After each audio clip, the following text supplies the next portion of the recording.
Las violaciones de los derechos humanos en Chile se refieren al conjunto de acciones de persecución de opositores, represión política y terrorismo de Estado, llevadas a cabo por las Fuerzas Armadas y de Orden, agentes del Estado y por civiles al servicio de la Organización de Seguridad de la época.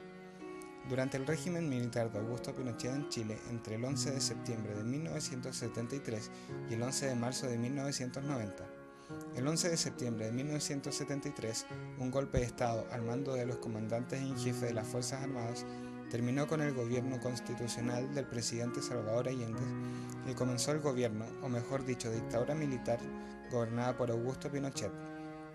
Se declaró ilegal y proscrito a los partidos comunistas, socialistas y a las demás organizaciones de izquierda. Los partidos Nacional, Demócrata, Cristiano y Radical fueron suspendidos cuando se disolvió el Congreso Nacional. La violación de los derechos humanos fueron una práctica sistemática durante la dictadura militar, la cual fue posible dada la concentración de distintos poderes del Estado en manos de la Junta Militar de Gobierno, la renuncia del Poder Judicial a algunas de sus funciones de la creación de los organismos de represión, DINA y CNI, y a la ausencia de la libertad de prensa. En unas de las acciones de opresión fueron la Operación Cóndor y la Caravana de la Muerte, entre otras. ¿Cómo fue para usted la violación de los derechos humanos? Para mí fue atroz eso lo que ocurrió, porque fue pisoteada la democracia que había en Chile. ¿Cómo fue para usted la violación de los derechos humanos? Por ambas partes hubieron violaciones de derechos humanos, porque comenzó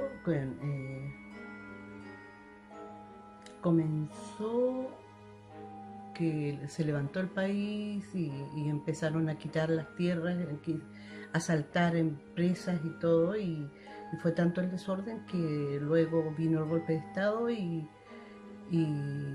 viniendo el golpe de Estado también hubo abuso, porque muchas personas mataron sin haber motivo. Así que por ambos lados yo encuentro que hubieron violaciones.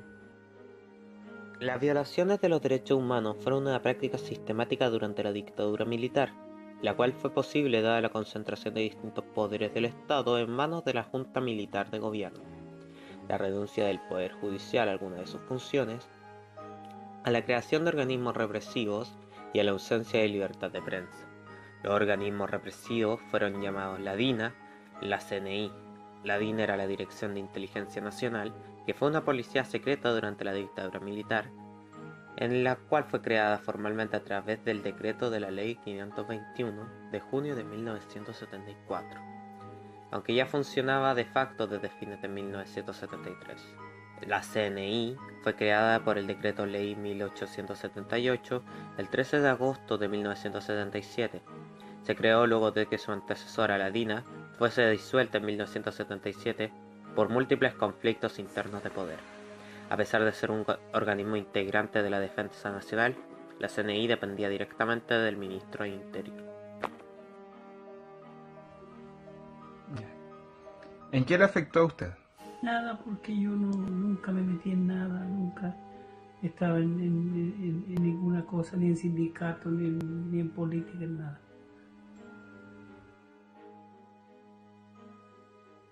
¿En qué le afectó a usted? Porque yo trabajaba en una empresa, era jefe de una empresa de distribuidora, y asaltaban los camiones, obligaban a venderles solamente a los partidos políticos de izquierda, y fui perseguida también. Afectada por estas violaciones fueron mayormente adherentes y autoridades del gobierno de la Unidad Popular. Algunos de estos detenidos fueron ejecutados para luego hacer desaparecer sus cuerpos. De acuerdo a la Comisión de Verdad y Reconciliación de Chile, se practicaron 2 mecanismos de desaparición forzada de personas. En la actualidad el número de detenidos desaparecidos se estima en 1.248 personas, cuyos restos no han sido localizados, 121 de los cuales tenían ciudadanía extranjera, 79 eran mapuche 54 eran menores de edad al momento de la detención.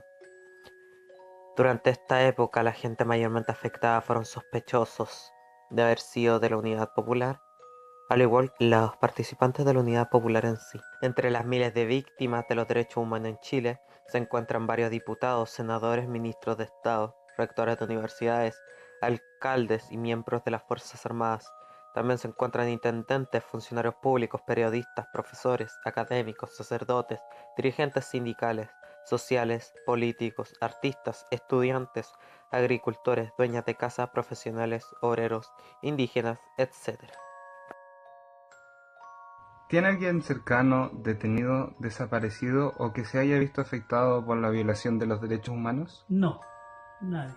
¿Tiene alguien cercano detenido, desaparecido o que se haya visto afectado por la violación a los derechos humanos? No. Afectado por la violación a derechos humanos sí, porque tuve amigos que le quitaron tierras, le quitaron sus cosechas, sus animales y todo, y luego que ellas lo ocuparon todo, dejaron las tierras botadas porque ni siquiera las volvieron a hacer producir. A pesar de que estas personas a las cuales hemos consultado hayan dicho mayormente que no sufrieron ningún daño físico ni tampoco moral, durante esos 17 años que duró el régimen militar en Chile, se hizo el uso habitual de la tortura hacia los prisioneros políticos, como medio de conseguir información, a pesar de que algunos no sabían nada o incluso eran inocentes. Estas prácticas fueron llevadas a cabo por las Fuerzas Armadas y de Orden, por los organismos de seguridad DINA y CNI.